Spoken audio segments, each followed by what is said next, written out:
Oke, selamat pagi buat kita semua yang sudah bergabung dalam kelas online saat ini di mata pelajaran desain grafis percetakan, yang dimana di semester genap ini kita banyak membahas mengenai dunia fotografi. Ini saya mau sabar satu-satu yang sudah gabung, ada Ariel dan Daniel, hanya dua yang bergabung saat ini. Padahal cuaca bagus, bukan cuaca yang kayak kemarin-kemarin yang hujan. Oke, jadi pertama-tama saya mengucapkan banyak terima kasih buat yang sudah gabung, yang mau bersedia diri untuk kita bisa belajar bersama-sama saat ini. Oke, karena ini lagi di recording, silakan aktifkan kamera masing-masing supaya masuk dalam recording. Buat Ariel dan Daniel, silakan aktifkan kamera.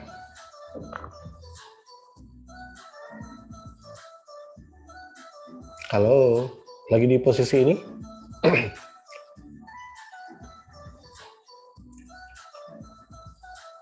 Saya mau cek dulu. Untuk Daniel dan Ariel yang sudah ada, silakan mengaktifkan Tunggu, kamera. Sir. Karena kita kelas ini, bukan bukan pertemuan meeting yang lain. Seakan-akan kalian itu ada di kelas, tapi ini secara jarak jauh.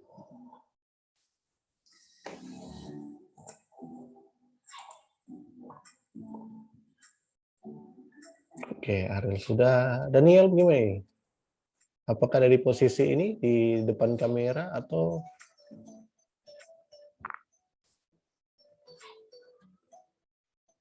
saya langsung siapkan diri masing-masing? Nah, dapat lihat ini baru ganti ini. Oke, jadi sudah cukup sekian. Nanti saya bantu ulang lagi kalau apa, supaya tidak memakan banyak kuota. Nanti ke pas mau screenshot, atau bisa terserah kalau mau pasang terus, tidak masalah. Oke, kita masuk pada topik inti materi kita di sini.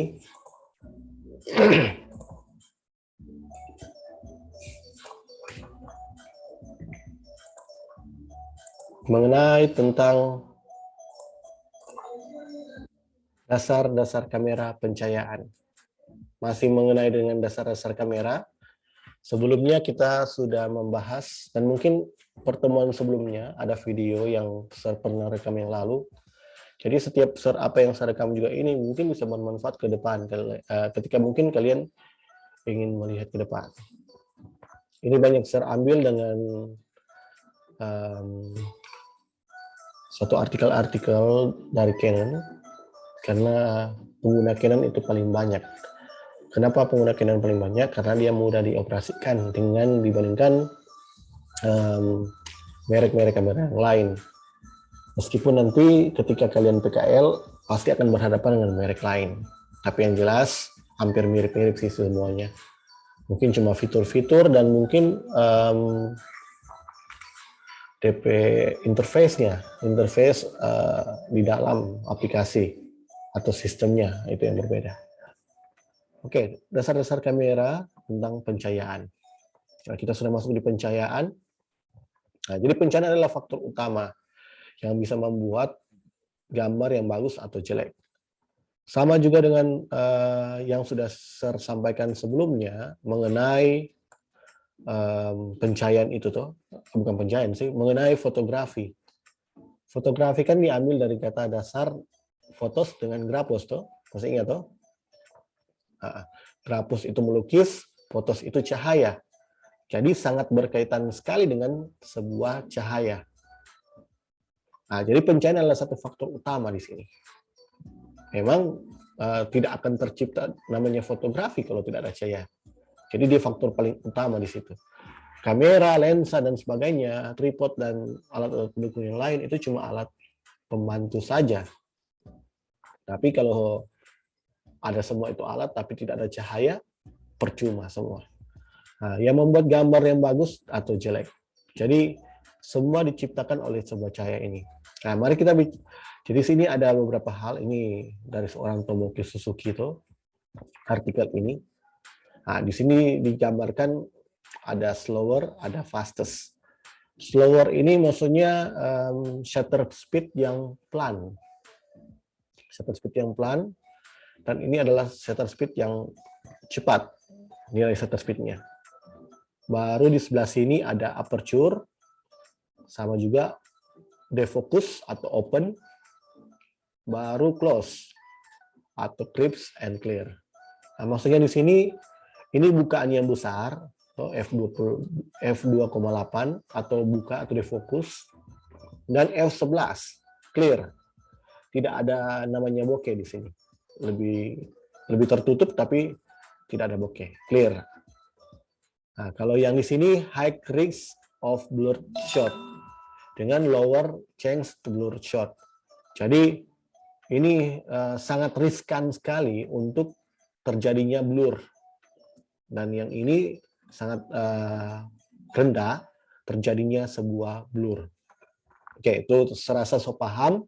Kita sudah juga so praktek yang lalu tuh apa yang terjadi ketika kalian memakai shutter rendah atau shutter tinggi dan seterusnya. Nah, di sini berbicara soal lighting tentang DP nama correct exposure. Nah, yang lalu kan kita cuma sekedar exposure tinggi dan rendah dan seterusnya. Nah, untuk mendapat exposure yang tepat, tentunya misalnya ketika kita menggunakan shutter speed 1/100 second, ini kan cepat sekali, lumayan cepat lah. Nah, ketika kita memakai f/28, itu tidak akan dapat DP exposure yang tepat.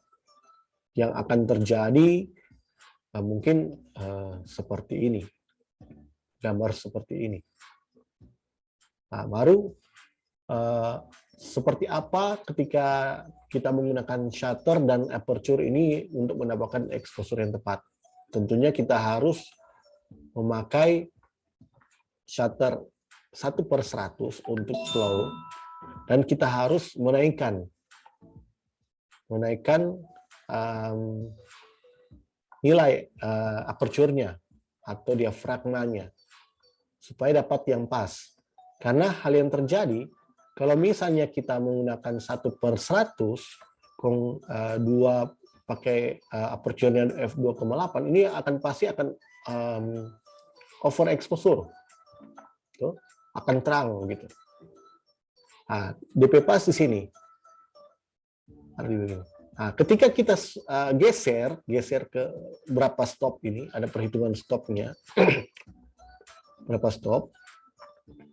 Nah, kita geser ke 100/400, kita tidak lagi harus pakai yang f11. Oke, boleh paham sini? Maksudnya, DP maksud sini. Jadi kita harus turunkan lagi. Karena kita sudah ubah ke mode 1/400. Yang dimana shutter speed lebih tinggi, berarti lebih gelap, tuh. Gimana, betul, tuh? Ketika kita menaikkan shutter speed, pasti dia akan lebih gelap. Karena lebih ujung itu kan lebih gelap. Karena daya tangkapnya itu sangat cepat. Tuh. Demikian juga dengan aperture. Nah, semakin rendah nilai aperture value, tuh, maka dia akan semakin terang, semakin terbuka gerbang lensa itu. Tuh. Nah, makanya untuk mendapatkan correct exposure, kita harus menggeser di situ. Tidak lagi mungkin di daerah-daerah sini.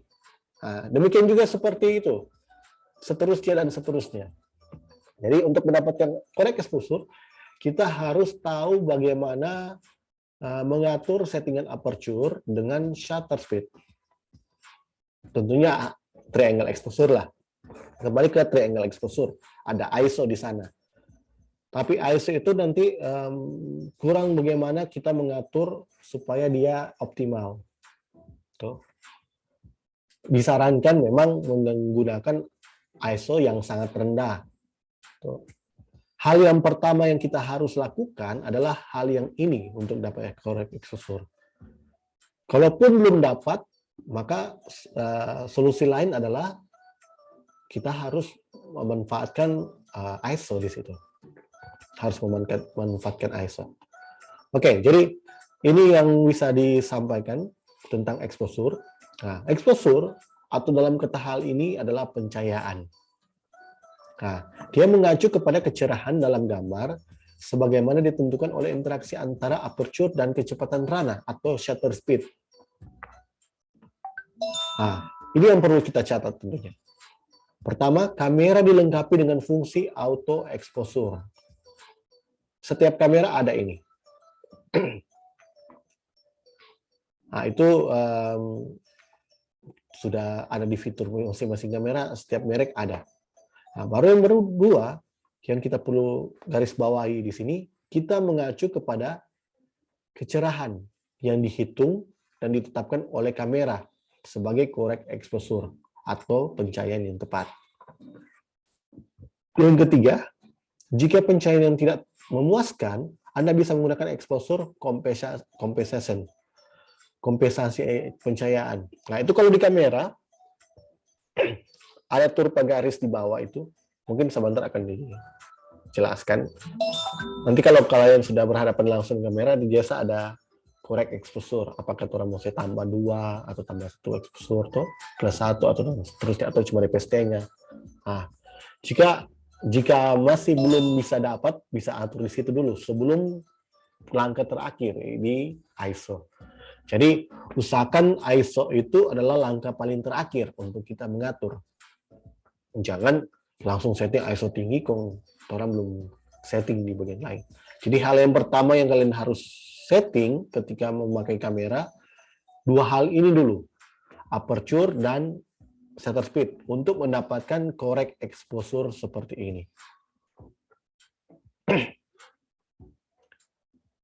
Nah, kata exposure, oke, kita lanjut saja. Kata exposure pencahayaan mengacu pada volume cahaya yang diambil saat gambar dibidik, yang mempengaruhi cara menyelesaikan. Volume cahaya ini dapat didasarkan tentunya kombinasi aperture rana.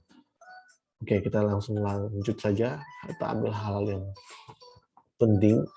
Nah, ini contoh. Apabila kita membuka keran aperture, waktu yang diperlukan air untuk mengumpulkan cepat rana akan lebih pendek. Ini ilustrasi ya. Ini semacam sebuah ilustrasi. Anggap saja DP keran ini, DP tap ini, itu adalah aperture. Air adalah volume dari sebuah cahaya. Jadi air ini adalah cahaya, seakan-akan dia cahaya. Dan bagian yang terisi ini adalah shutter speed. Nah, ini sebagai ilustrasi. Jadi ketika kita membuat shutter speed-nya tinggi, sangat tinggi, dan aperture-nya yang sangat rendah, dia akan jadi seperti ini akhirnya. Itu boleh dicoba nanti. Kalian tes. Kalian pernah lihat nggak sebuah gambar foto terlihat air air terjunnya seakan-akan apa itu ya? Kayak menyatu begitu, atau kayak gimana ya? Tidak dapat, atau di ujang saja, atau air keran saja kalau teman bisa coba. Atau kalau siapa memiliki kamera HP yang sudah ada profesionalnya, sudah bisa atur secara manualnya aperture dengan shutter, dicoba saja di situ. Nah, jadi akan jadi seperti ini dia. Ketika aperture itu dibuka besar. Jadi ketika keran dibuka besar, maka cahaya itu akan banyak sekali masuk di sini. Nah, nantinya akan menentukan di sini adalah seberapa cepat air akan tertampung dalam sebuah kamera. Gelas ini anggap saja itu kamera saja, atau sensor lah. Kamera. Nah, demikian juga yang ini. Ketika kita sudah ubah atau nilai aperture-nya kita sudah naikkan, jadi lebih gerbangnya lebih tertutup, dan shutter speed-nya kita lebih rendah lagi, maka waktu dia kumpulkan itu jadi lebih lama dari sebelumnya. Makanya dia akan jadi seperti ini. Demikian juga yang sebaliknya. Nah, jadi ini cuma sebagai gambaran atau ilustrasi saja yang akan terjadi, akan seperti apa hasil yang akan didapati atau cahaya yang masuk ke kamera itu.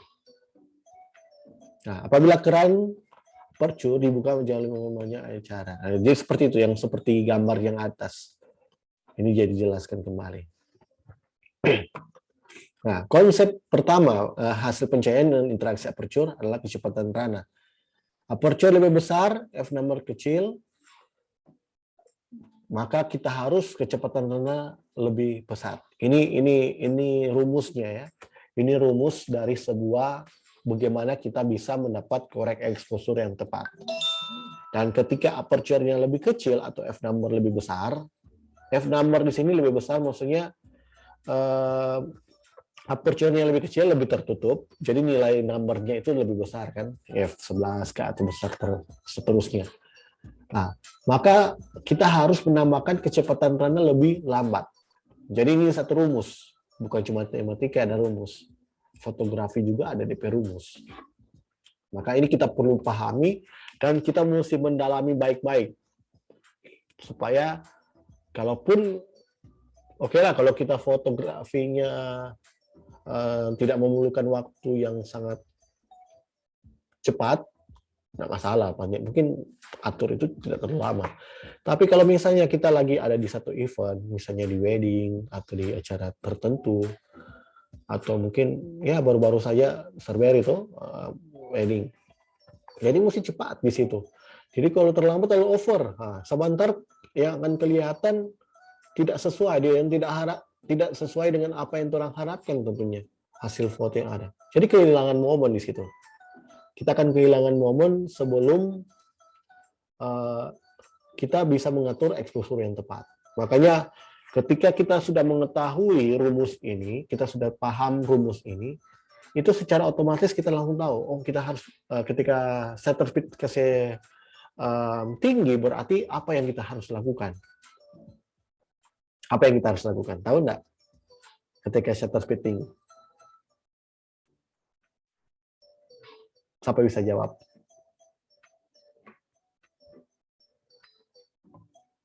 Coba dulu.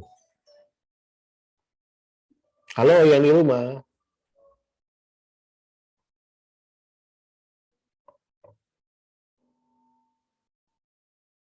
Oke, siapa yang bisa jawab? Ketika shutter speed tinggi, apa yang kita harus lakukan? Untuk dapat sesuatu yang terbaik.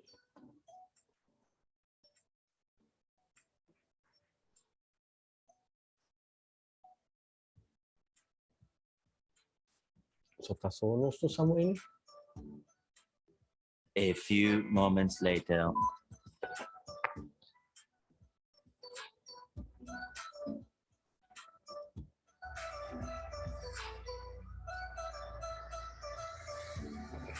Nggak tahu DP jawaban? Aduh, parah ini kalau nggak tahu DP jawaban. Semua ujian. Saya turun DP apa, Sir? Saya turun. Sebenarnya di sini DP jawabannya. Jika kita memakai shutter speed nilainya tinggi yang mana? Di atas atau di bawah? Di atas. Oke, betul, no, di atas. Kecepatan lebih pesat atau lebih, bukan pesat sih, cepat kok ini maksudnya. Pesat atau cepat? Ini kok bahasa apa ini? Bahasa yang agak baku. Nah, jadi dia harus menggunakan f number lebih kecil supaya dapat cahaya yang baik. Sama dengan hal yang tadi. Oh, ini cahaya akan masuk, berarti kita harus menggunakan aperture yang besar karena dia cepat sekali di sini. Oke, boleh sampai sini? So paham toh? Halo. Iya, Sir. Halo, cuma Daniel ini. Yang lain mau gimana ini?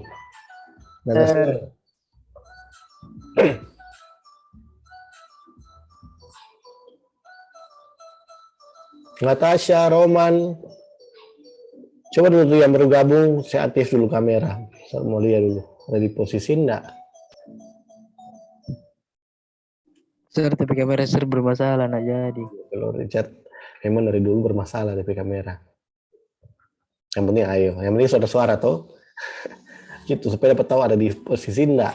Jangan cuma taruh HP, yang penting so ada di tampak atau yang penting sudah ada di zoom, tapi tidak ada di posisi. Oke. Jadi itu yang pertama. Nah, yang kedua yang seperti ini. Ini salah satu gambaran. Kalau yang tadi kan masih agak belum kelihatan tuh DP hasil. Ini sudah ada DP foto. Nah, hasilnya akan jadi seperti ini. Nah, ini yang correct exposure. Jadi ketiga hal ini meskipun ini berbeda, meskipun nilai aperture-nya berbeda, meskipun shutter speed-nya berbeda, tapi ketika kita menggunakan settingan yang pas, nomor 3, 5, dan 7 ini akan mendapat gambar atau hasil yang sama cahayanya. Di sini. Oke, bisa perhatikan itu di sini. Dapat lihat di situ tuh. Jadi di nomor 3, 5, dan 7. Kenapa ini sama?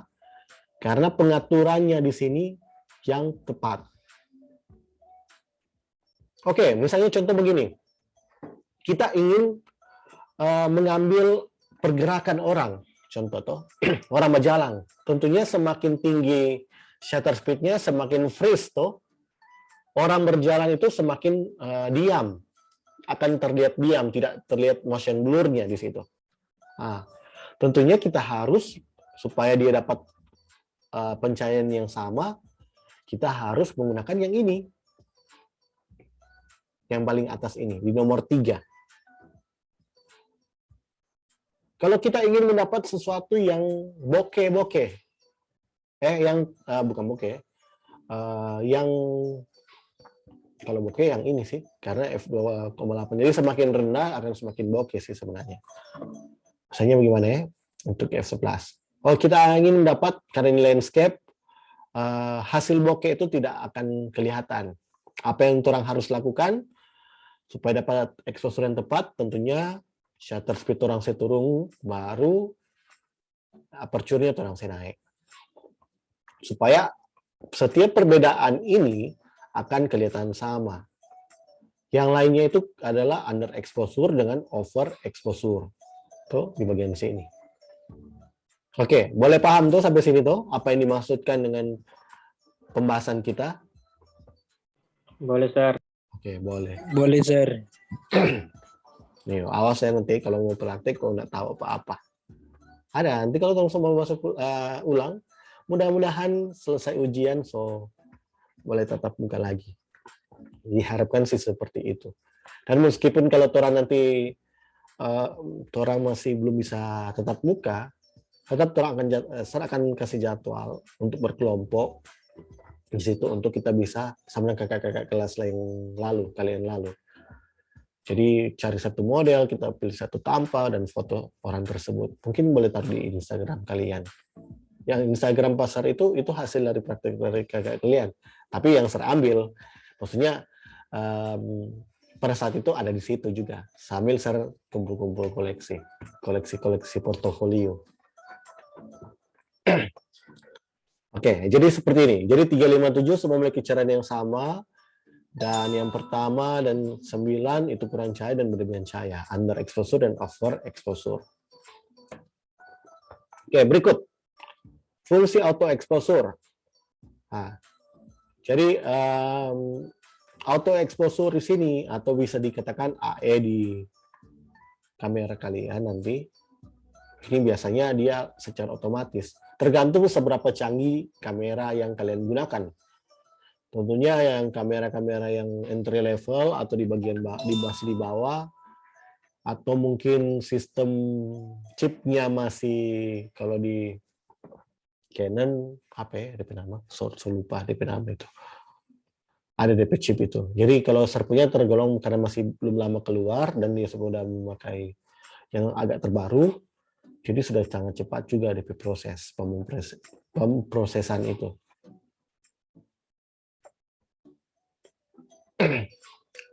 Nah, ada juga program atau bisa dikatakan P mode. Nah, ini kalau ada simbol P ini, itu adalah program auto exposure mode. Gitu.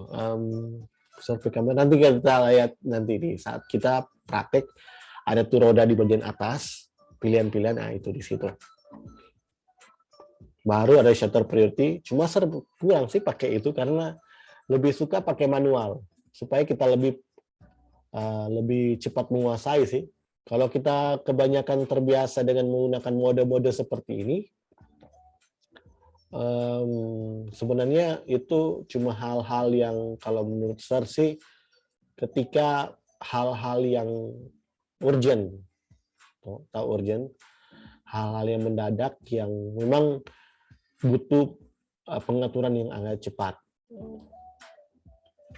Nah, kalau dia TV yang disimbolkan dengan time value di sini, dia akan lebih condong kepada shutter speed yang bisa dijadikan manual.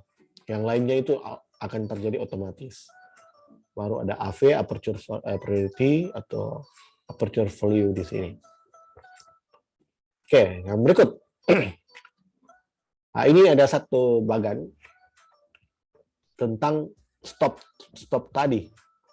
Nah, jadi perpindahan dari ini ke sini, ini perpindahan satu stop. Nah, jadi begini, ketika kalian mungkin mendapat exposure yang tepat, misalnya kalian sudah dapat setting tepat. Ketika kalian menurunkan satu stop di aperture, maka di shutter speed orang menaikkan satu stop supaya tetap dia tetap akan korek terus di situ, tidak akan mau berubah DP cahaya. Nah, ini yang hal-hal yang kecil dan hal-hal sederhana yang seringkali dilupakan oleh seorang fotografer. Jadi akhirnya, bingung gimana ini. Jadi kalau dia harus mau dapat DP exposure yang tetap tepat, tetap korek, dia harus menghitung berapa stop yang harus dia pindahkan. Nah, sama juga dengan hal ini. Ini juga dijelaskan. Jadi ada yang setengah stop. Kalau pas serpe kamera itu tidak bisa settingan setengah stop, seperempat stop. Dia cuma bisa satu stop. Kalau kamera profesional yang sudah harga 15 juta ke atas, biasanya jumlah stopnya sudah bisa turun setengah, turun seperempat. Nah, itu lebih bagus lagi sih sebenarnya. Lebih presisi lah kalau mau bisa dibilang. Oke, cukup sekian hanya itu yang bisa disampaikan tentang pencahayaan. Jadi ini hal yang sangat penting untuk kita pahami bersama. Di Zoom juga selesai tahu, tinggal 8 menit ini untuk pertemuan kita di saat ini.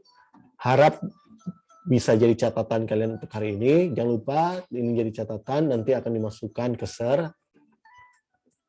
Absen juga, jangan lupa. Nanti kirim ke share atau serahkan screenshot ini dia sebagai bukti bahwa kehadiran kalian di saat ini. Jadi ada 2, 4, 5. Teman-teman yang lain mana di sini? Sebentar bingung dan ingin tahu apa-apa. Pada saat semua praktek kosong, nah ada yang tahu. Atau jadi orang-orang ini yang apalagi kita pelajarannya produktif, sangat berkaitan sekali dengan jurusan. Jadi jangan pernah abaikan atau melewatkan sesuatu bahan atau materi yang mengenai dengan jurusan kalian. Karena identitas kalian itu tercap, orang tahu kalian itu sudah dicap sebagai anak-anak multimedia. Karena kalian sudah memberikan diri kalian itu ada di jurusan ini. Tuh, waktu kelas 10 kan disuruh pilih situ. Ada di mana. Makanya ketika kalian berkomitmen untuk ada di multimedia, maka banyak belajarlah untuk seputar dunia multimedia seperti ini. Nanti kalian juga bisa kompeten di bidang atau kalian tertentu. Karena ini SMK bukan SMA. Tuh. Jadi banyak mempraktekkan diri yang memiliki HP yang memiliki fitur profesional pro, coba-cobalah di rumah. Tuh. Atau kalau boleh tabung-tabung, oh Natasha ada kamera, boleh coba-coba pakai kamera sendiri. Seperti apa supaya dapat lihat. Semakin terbiasa, semakin banyak mencoba, semakin banyak kalian mempraktekkan itu, semakin mahir pastinya. Oke, cukup sekian untuk saat ini. kita akan nanti foto bersama sebelum kita mengakhiri pertemuan kita. Silakan aktifkan kamera masing-masing di sini yang sudah gabung. Oke. Kecuali chat. Roman ini gimana ini? Ariel? Oke. Aduh, Roman. Oke, bisa ikuti ya selama ya pembelajaran itu ikut. Oke, sudah siap? Roman pakai Akan seragam. screenshot di sini. Oh, saya mau foto dulu kali. Pertama pakai HP.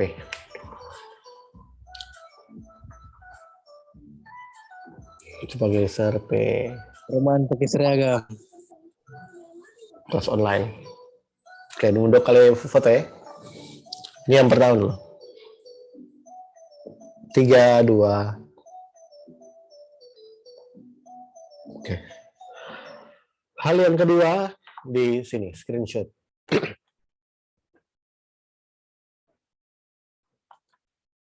Saya akan atur dulu. Sorry. Salah tujuan. Roman pakai seragam. Oke. Kasih jempol Ariel. Mana gambar ini? Muka ini. Enggak, Sir, begini, Jo. Begini kok. Jangan. 3, 2, 1.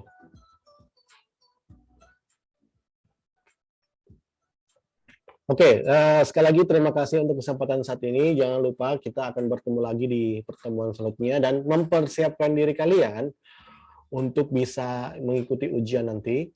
Sudah lama terlalu ujian tengah semester. Usahakan dipelajari baik-baik. Ini menjadi catatan pelajaran kita juga saat ini dicatat dan nanti akan diperiksa nanti kemudian ketika kita sudah bisa tatap muka secara langsung. Meskipun sebenarnya kita bisa pakai aplikasi ClassDojo yang seperti yang saya gunakan sebelumnya. Tapi bisa juga di situ nanti. Nanti saya akan buat TP catatan di ClassDojo, nanti saya akan juga kirim kode kelas juga yang ada di ClassDojo. Mudah-mudahan masih aktif tuh akun di situ atau masih ada di aplikasi supaya tidak upload situ saja tanpa bawa buku gitu. Oke, terima kasih kembali untuk kesempatan dan see you next time.